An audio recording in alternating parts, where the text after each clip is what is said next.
Good Morning Business. Le débat. Oui, en tout cas, en termes de compétitivité, de salaire, l'Institut Molinari remet les points sur les i, Nicolas Dose. Alors rien de vraiment révolutionnaire dans l'observation de l'Institut Molinari, rien que l'on ne sache pas déjà, mais ils ont fait quand même une étude assez inédite sur quelques points, en comparant la France avec 5 autres pays d'Europe. Vous ne serez pas surpris d'apprendre que c'est la Grande-Bretagne, l'Allemagne, l'Espagne et l'Italie et les Pays-Bas.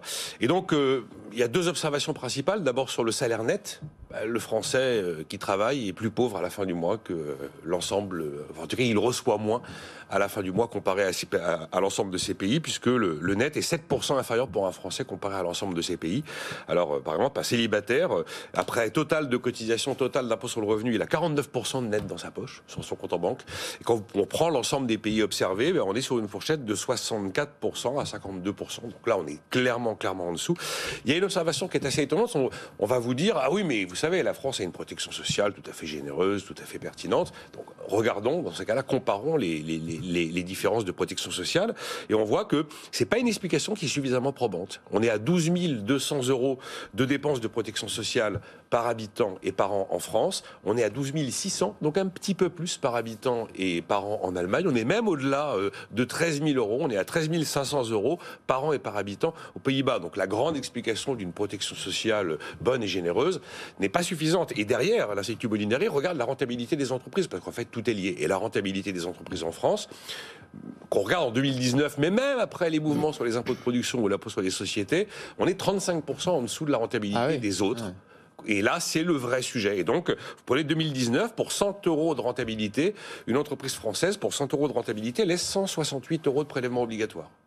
Et la moyenne de l'Union européenne au sens large, c'est-à-dire avant la sortie de la Grande-Bretagne, c'est 79 € de prélèvement obligatoire. Donc le vrai sujet est là. On a une fiscalité hors norme, fiscalité qui suppose l'ensemble de ces mécanismes d'aide, l'ensemble de ces mécanismes de subvention, parce que la fiscalité est surdimensionnée. Et alors, la conclusion un petit peu réjouissante que l'on peut tirer de ce genre d'observations, qui malheureusement ne sont pas nouvelles, bien sûr, c'est de se dire qu'on est à un moment charnière, à la fin d'un quinquennat, le début d'un prochain quinquennat. Quand vous avez un record de dépenses publiques mondiales, quand vous avez un record de prélèvement obligatoire mondial. Quand vous comparez aux autres pays, le plein emploi, vous appelez ça 7%. Vous vous dites qu'avec des records pareils, vous avez une capacité d'action et une marge de manœuvre absolument colossale pour vous améliorer. Parce que quand vous êtes à un niveau normal de dépenses, à un niveau normal de prélèvement et à un niveau de plein emploi de 3,5%, la capacité d'aller au-delà et d'obtenir de la rentabilité supplémentaire, du salaire supplémentaire, des gains de productivité, voilà. Donc, réjouissons-nous d'avoir finalement les pires records de la planète, parce que ça nous donne des marges de manœuvre. Ça, c'est une vision très, très optimiste, de voir le verre à moitié plein. Oui, absolument. Le verre n'est pas du tout plein, il est carrément vide, mais de voir qu'on va le remplir. Et il suffit de regarder les programmes électoraux, il n'y en a aucun qui met en avant les difficultés. C'est-à-dire, ce qui est frappant quand même... Et la baisse de la dépense. Et la baisse de la dépense. Ce qui est frappant quand même, c'est qu'effectivement, il y a des revendications, on parle de pouvoir d'achat, il y a un certain nombre de candidats et de partis politiques qui dénoncent le partage de la valeur ajoutée qui serait trop favorable aux entreprises. Alors on voit bien que ce n'est pas du tout le cas. C'est-à-dire que ce n'est pas un problème de lutte de classe, pour reprendre une expression du 19e siècle, c'est vraiment un problème de lutte fiscale. C'est-à-dire que la révolte à venir sera de nouveau une révolte fiscale comme on le faisait avant le 19e siècle. Et donc je pense que les 2 travers de l'économie française sont clairement mis en évidence par ce rapport. Si on gagne moins, c'est qu'on travaille moins. C'est-à-dire que globalement, une des grandes différences qu'il y a entre nous et nos voisins, c'est la quantité de travail fourni par l'économie.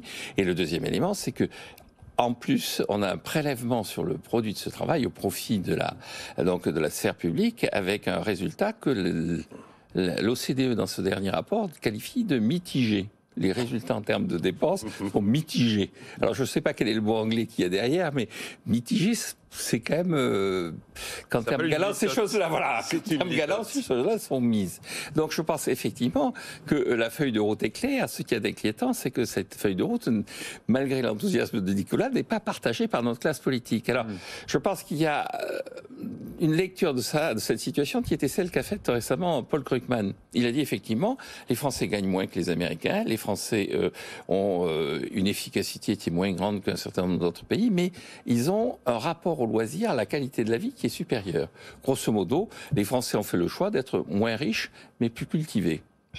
Je pense que c'est un peu une erreur, que nous ne sommes pas plus cultivés d'une part que les autres, et d'autre part, je pense que les revendications de plus en plus prégnantes sur le pouvoir d'achat montrent que, effectivement, ce que réclament les Français, c'est moins d'impôts et éventuellement qu'on les laisse travailler. Alors ce rapport a suscité chez moi deux questions que je vous poserai dans les experts du 9-10, entre 9h et 10h tout à l'heure. La première question, parce que c'est quand même une question de fond, est-ce qu'on doit vraiment totalement repenser l'organisation du modèle social et son mode de financement? Est-ce qu'il faut un modèle social financé par les cotisations ou par l'impôt? C'est une question que je trouve assez passionnante. Et puis, est-ce qu'il ne faut pas ici décider un jour qu'on va replafonner les cotisations sur les très hauts revenus? Voilà, deux sujets que j'aborderai dans le détail tout à l'heure.